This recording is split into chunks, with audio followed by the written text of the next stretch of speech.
Welcome to AUTV. I am Samira Franklin. Today is 6th February 2026. The headlines: Ghana's cocoa sector on the brink as buyers warn of inmates collapse. Policewoman caged over alleged killing of taxi driver. Court applauds Nana Grade's conviction. Cut 15-year jail term to 1 year. Police caged over alleged killing of taxi driver. NDC Youth petitions party over Pandai parliamentary seat dispute. News in details. Ghana's cocoa sector is facing a worsening crisis driven by funding shortfalls, weak sales strategies, policies inconsistent, and political interference. The Licensed Cocoa Buyers Association of Ghana has warned.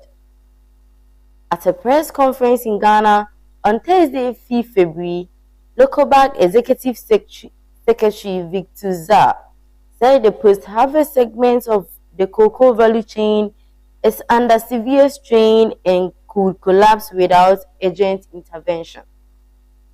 He disclosed that since the 2023-2024 season, Cocoa Board has struggled to secure its traditional syndicated financing, raising only $5 million instead of the usual $1.3 billion and 6 months into season. As a result, license buying companies were forced to rely on commercial bank loans at high interest rates. Mr. Zah said delayed payment and Cocoa Board plugged several LBCs into debt, leading to business closures, while promised compensation has yet to be paid. The situation worsened in 2024-2025 season when no syndicated loans were secured, leading to the introduction of the 60-40 funding model, which Local Bank says distorted the market. A revised 80-20 model of the current season has also failed to stabilize purchase, with many financiers halting buying by November. Local Bank is also criticized Cocoa Board, the cocoa marketing company, and traders for poor sales timing, saying cocoa stocks delivered since December 2025 remained unpaid while farmers are holding unsold beans, raising quality concern.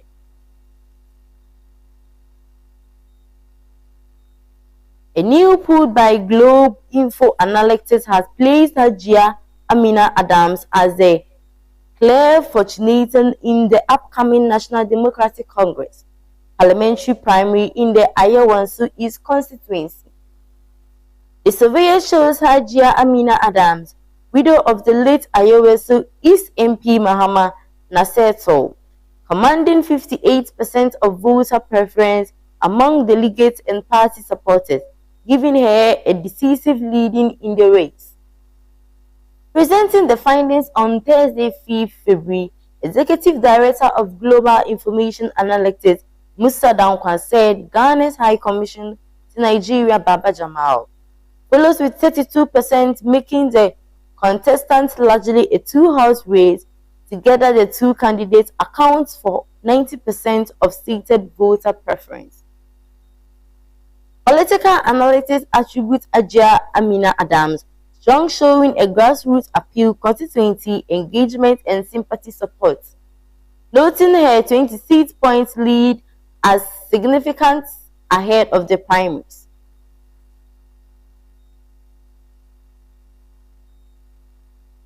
A policewoman, Gifty Opon, has been assigned before the Adabraka District Court and charged with murder over the alleged shooting death of a taxi driver at Tetegu near Weji. Opon is accused of fatal shooting Edward Awukwa Owusu, popularly known as Papa Kwesi, following an alleged confrontation on January 19, 2026. The court did not take her plea and remanded her into lawful custody, urging her to reappear on 25th February 2026. Her lawyer, Raymond Felly, applied for bail while the prosecution was led by Chief Inspector Josephine Asodeke. In a statement, the Ghana Police Service said criminal investigation showed the victim was rushed to the police hospital after the shooting, but pronounced death on arrival. The policewoman, according to the statement, sustained injuries to her head and both legs after being hit by a vehicle while attempting to leave the scene, were also taken to the hospital for treatment.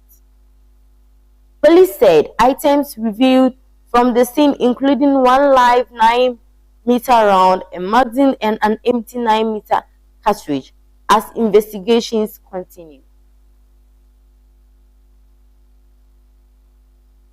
President John Mahama has warned that democracy is facing serious setbacks in parts of West Africa, with the resurgence of military rule in some countries, but insists Ghana remains determined to demonstrate that constitutional democracy can deliver prosperity and opportunity.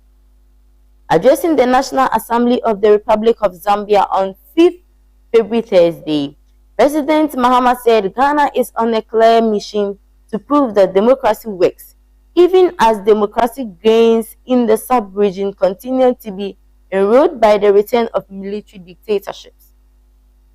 In our sub-region of West Africa, democracy is backsliding with a return of military dictatorships. Ghana, however, is on a mission to prove that democracy works. Our people can achieve prosperity and opportunity under a constitutional democracy, he said.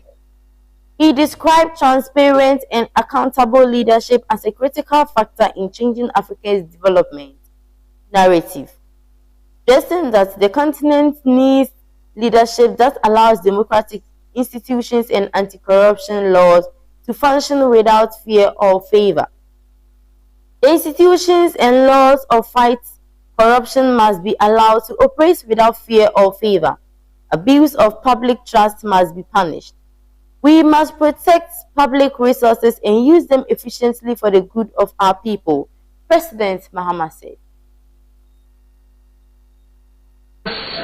Must respect their oath of office to respect the Constitution.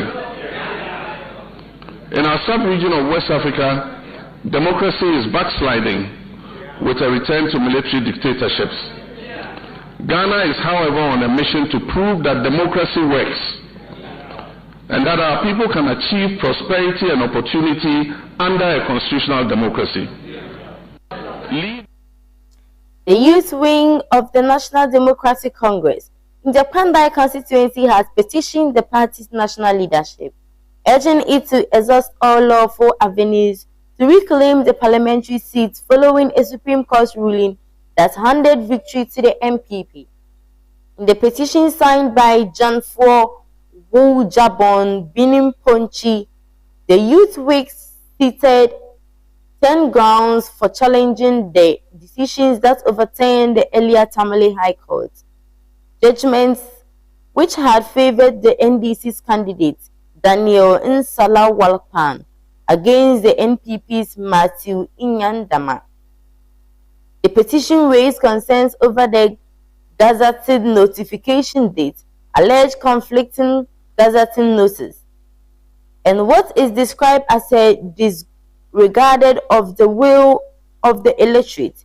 It urged that the High Court ruling was based on documentary evidence and sworn testimony establishing substantial non-compliance with constitutional and electoral laws.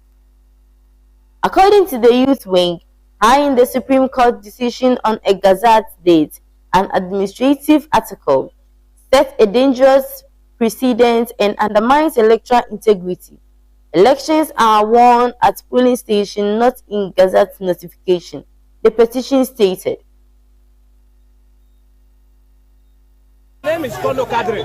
Okay, why are you on the street? Yeah, we're on the street with this. We don't have much to say. They just to tell the NDC that the people of Pandai, with the NDC in Pandai, we are very hot, and we are not happy with their actions in Pandai, taking in Pandai. They should make sure that the right thing is done. We went to the court in Tamale, and we won the case. So we are waiting for the same thing to happen at the level there. They should stand up and wait. The review, they should go for the review. We have no issue with them. Other than that, we the youth of Pandai, NDC, we are saying there's no more NDC. Pandai! We don't want anything. They shouldn't set the seat. They shouldn't tell us that we have majority of Pandai on that matter. They don't need Pandai seat again. The candidate we have, Insala, is the right person now, and we need him. They should work and they should get up and do the right thing for Insala and NDC in Pandai. If you tell the NDC in Pandai, where are you? The Amasaman High Court has reduced the prison sentence handed to controversial evangelist Patricia Asiedu Asiama, popularly known as Nana Agrada, from 15 years to 1 year after ruling that the original punishment was excessive. While the court upheld her conviction, it exercised its discretionary powers to review the sentence, concluding that although the offense warranted a custodial term, the 15-year sentence with hard labor was proportionate to the circumstances of the case. In addition to the reduced jail term, the court imposed a fine of 200 penalty units, equivalent to the 200,000 and 2,400 Ghana cedis. The revised sentence takes effect from the date of her conviction on July 3, 2025, meaning Nana Agrada will serve a total of 12 months in prison. Top Ghanaian DJ and 10-up Army commander Mercury Quay has launched a new cultural advocacy initiative dubbed Fugu Friday, aimed at promoting Ghana's traditional heritage, particularly the northern smoke known as Fugu or Basakari. The initiative was announced on the Hit FM Usaisiwenti show on Thursday, following a wave of online reactions sparked by comments from some Zambia social media users who mocked President John Dramani Mahama's attack during his recent 3-day state visit to Gambia. President Mahama wore the traditional smock when he arrived at the Kenneth Kaunda International Airport, where he was received by Zambia President Hakainde Hichilema and the First Lady. Images of the outfit later circulated online, drawing ridicule from some commentators who described it as a blouse. The remarks triggered strong backlash from Ghanaians, particularly on X, formerly Twitter, with many defending the cultural significance of the attire and using moments of the educated others on its history and symbolism.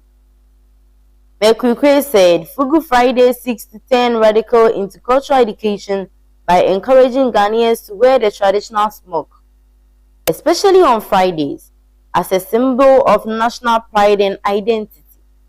The initiative has gained traction on social media, involving the controversy into embodied national conversations about cultural ownerships, heritage and presentations, especially of Northern Ghana tradition on the global stage.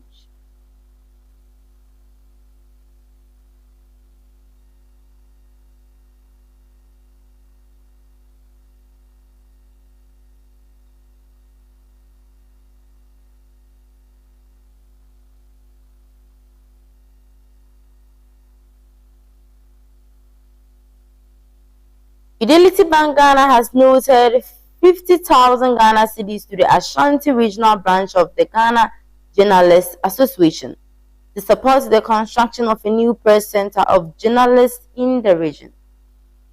The donation was announced by Fidelity Bank's Managing Director Juliana Opuni during a one-day financial sector training program for journalists held in Kumasi. He said the contribution followed a formal request from the GAJ and forms part of the bank's commitment to media development and professional journalism. We recognize the critical role journalists play in national development, and his support reflects our continued partnership with the media, Mr. Opuni said. Ashanti Regional GJ Chairman Kofi Adu Domfe expressed gratitude to the bank. Describing the donation as timely, he disclosed that although the association previously lost land of the project, intervention by Asantehene Otumfuo Osei Tutu II has secured a new site of the press center. He assured that the funds will be used to responsible and pledge permanent recognition of Fidelity Bank's support on completion of the project. The supposed press center is accepted to serve as a professional hub for journalism in Ashanti region, supporting media engagement, training and collaboration. The literacy workshop organized by the Fidelity Bank and facilitated by the Chartered Institution of Banking, Ghana aimed at strengthening journalists' capacity of accurate and responsible financial reporting.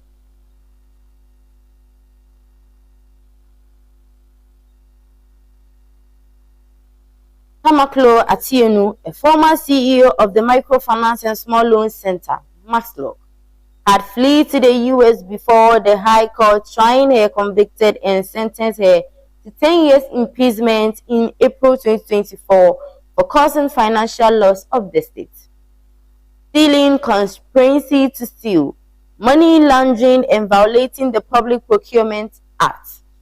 On 15 January this year, Ghana's ambassador of the U.S., Victor Smith, has stated that Ms. Tamaklo Atienu was arrested by the U.S. Marshals Service and was being held at the Henderson Detention Center in the Nevada. He provided no further details. See the attached letter and documentation from the U.S. Marshals Service until further details. Some names have been redacted in accordance with the provisions of FIO and unclassified.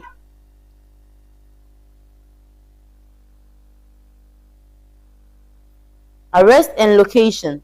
On 12 December 2025, a warrant of arrest for Sidina Tamaklo Atienu was issued in the U.S. District Court of the District of Nevada of being a fugitive from the Republic of Ghana pursuant of conviction of embezzlement-related charges with sought her extradition. At approximately 1,430 hours, Tamaklo Atienu was positively identified, opening her front door and then closing it, returning into her residence. Tamaklo Atienu was placed in restraints and searched on scene before being placed in the back seat of task force office vehicle. Tamaklo Atienu was transported by Follow Dusum to the Federal Courthouse located at 333 S Las Vegas. This brings to the end of the morning show. News recap.